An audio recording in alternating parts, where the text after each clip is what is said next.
I'd love to know a little bit more about your career and Okay. the reasons that you got into financial advice. Mhm. So let's start with the first footsteps into the industry. What was the first role, and what were your motivations to getting into the world of financial advice? Okay. Yeah, that's a good question. I guess if we go a couple of steps back from that, so I left education in 1998, which was the year they introduced university tuition fees. Okay, yeah. And I was thoroughly convinced they'd be abolished before long. So I thought, well, I'll do my A-levels and I'll go and earn some money. And then when I can go back to university for free, I will. Yeah. I'm 45 now and still waiting. And so initially I just, so the pre-internet days and the dark ages, I got the yellow pages out and wrote to every company in my area, and I got a job designing fitted kitchens. Yeah. And so I did that for 5 years or so, and then I went and started selling conservatories and double glazing for a couple of years, which I hated, and just wanted to get out of.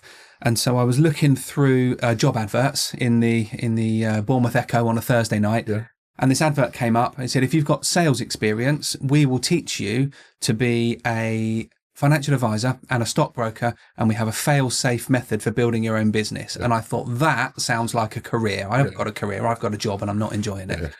So I applied and I went up to Canary Wharf, and I had this grueling interview process, and I was doing video calls with the States when we'd never even heard of video calls, and I was offered the job. And so initially was the training part. So normally in those days, I think it took 2 years on average to qualify as a financial advisor. 12 weeks later, I was a qualified financial advisor and stockbroker. Admittedly, in those days, the bar was not as high as it is now. So I've, qualified and qualified since then. And I was very young and naive, because it wasn't until I'd got those qualifications I found out what the job was. And it was actually literally going door to door selling shares. Oh, I see. Was it like an Edward Jones kind of? It was Edward Jones. Okay, cool. Yeah, absolutely. And for anyone that knows the history of Edward Jones in the UK, they came over here, invested vast amounts of money in this project. It failed dismally. They sold the whole thing to Towery for £1 and disappeared back to the States.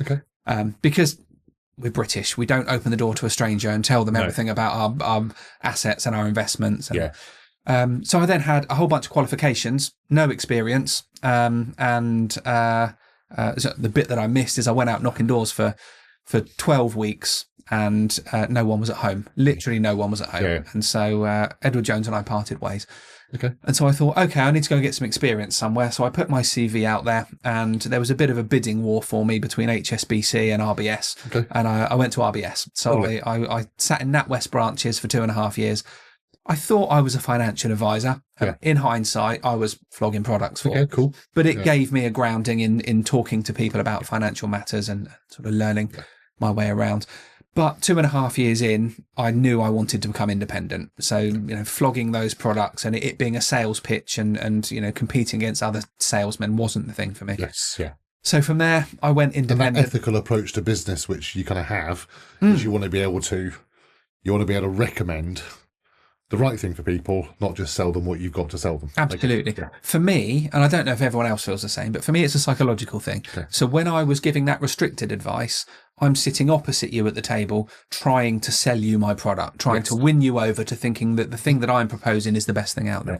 As an independent advisor, we sit on the same side of the table and we discuss what your goals and objectives are. And then we go out together into the big wide world and we find the right solutions together. So as an independent, I can recommend any investment, any pension, any non-investment. If someone comes to me and says, I've got some money, I've inherited it, and I'm thinking, should I put it in a diversified portfolio, or should I look at a buy-to-let property? Well, I can, from a completely agnostic viewpoint, help you understand the pros and cons of each and select the solution that is exactly right for you.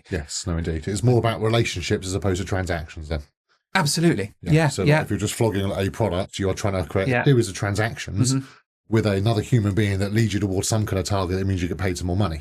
Whereas with what you do is you sit with them. And I guess you earn your money through making the right recommendations for them. Exactly. I mean, I've got clients who I've advised for 10 and 15 years, and I've moved companies, and I've been sterling in law for about 5 years now. So I've moved companies 2 or 3 times and they've followed me. One of my wealthiest clients was 6 years old when I started advising her family.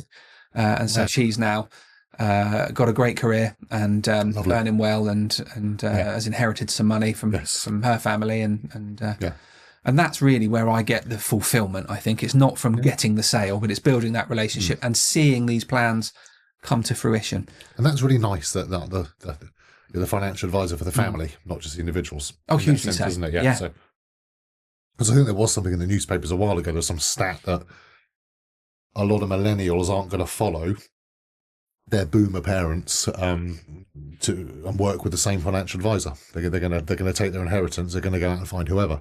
So it's quite kind of it's nice to hear that there's a bit of, you know, you've done so well with the family there that the daughter wants to go and work with you. Yeah, no, that's true. And I think that's an interesting point you raise. I think the generational gap is going to be far greater because of advances in technology.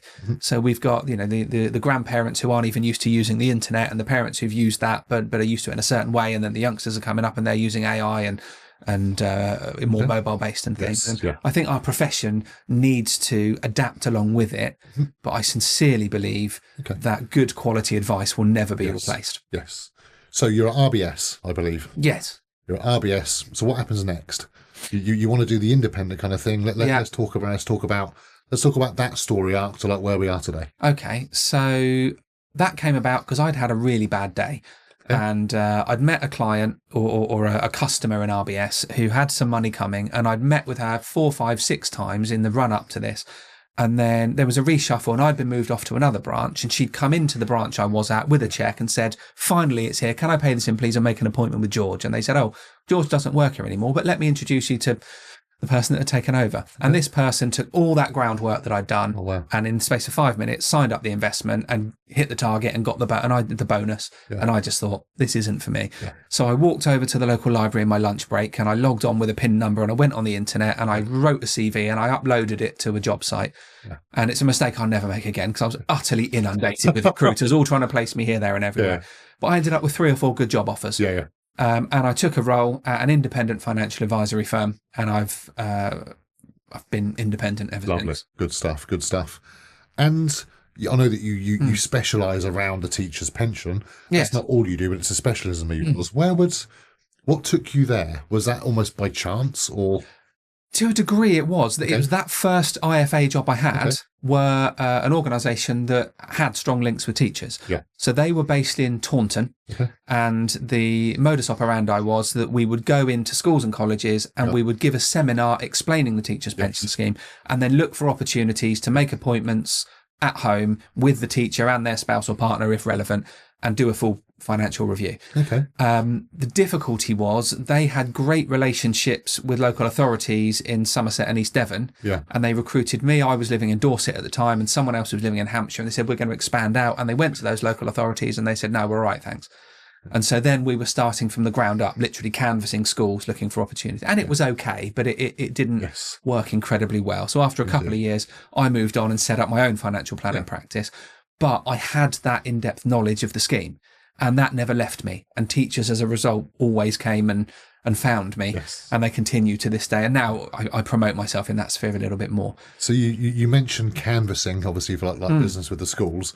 So I'm guessing all that door knocking that you did with Edward Jones didn't go to waste. To some degree. To some degree, of course, if you know what I mean. You were able to get your foot in the door. But just in the front door of a school. I mean, as opposed to the front door of someone's house when they're actually at work, you know. And it's kind of. It was far more of a word of mouth thing. You'd go into a school and you'd say, you know, teachers all know teachers, and you'd say, did you benefit from this? Who else do you know that might? Well, actually, my friend works at another school in the city. I'll see if they're interested. And sometimes they were, sometimes they weren't. George, I really want to thank you today for like running through a lot about your career and everything that's kind of like happened and what you've done.